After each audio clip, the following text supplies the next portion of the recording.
చూడండి చూడండి, హెలికాప్టర్లు తూనీగల్లా ఎగిరిపోతూ ఉంటాయి చార్ధామ్ యాత్రలో.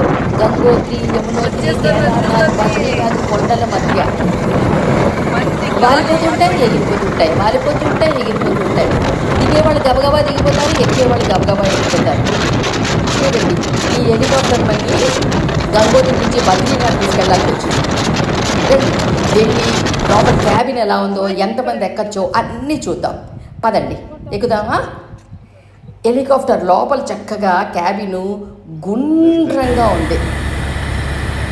చుట్టూ కిటికీలు, చాలా క్లియర్గా కిటికీలోంచి బయట కనిపిస్తుంది. పైలట్ పక్కన ముందున 2 కూర్చోవచ్చు, వెనకన 4 కూర్చోవచ్చు.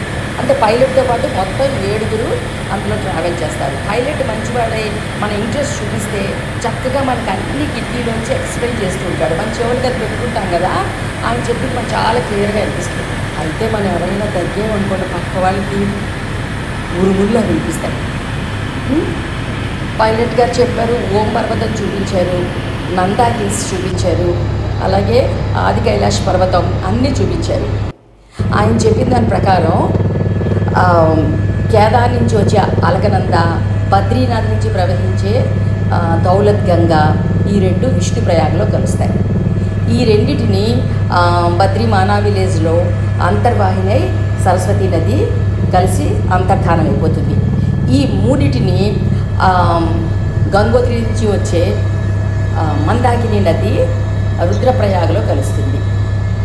తర్వాత దేవప్రయాగలో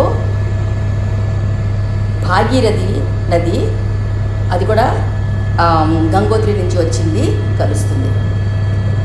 ఈ 4 నదులను అలహాబాద్లో అంటే ప్రయాగరాజ్లో యమునా నది వచ్చి కలుస్తుంది.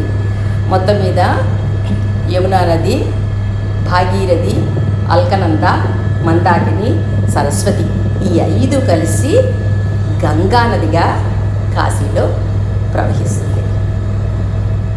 చూస్తుండగానే మనం దిగిపోతున్నాం బద్రీనాథ్లో. ఒక కారు ఆగినట్టుగానే చక్కగా అలాగ ఒకే చోట హెలికాప్టర్ ఆగుతుంది, మళ్ళీ అలాగే పైకి వెళ్ళిపోతుంది.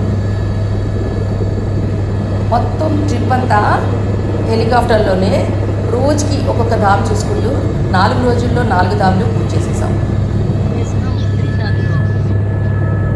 చూడండి, అందరూ కూడా వచ్చి చక్కగా చార్ధామ్ యాత్ర చేసుకోండి. చూస్తుండగానే మనం దిగిపోయాం. ఉంటాను. ఇది హెలికాప్టర్.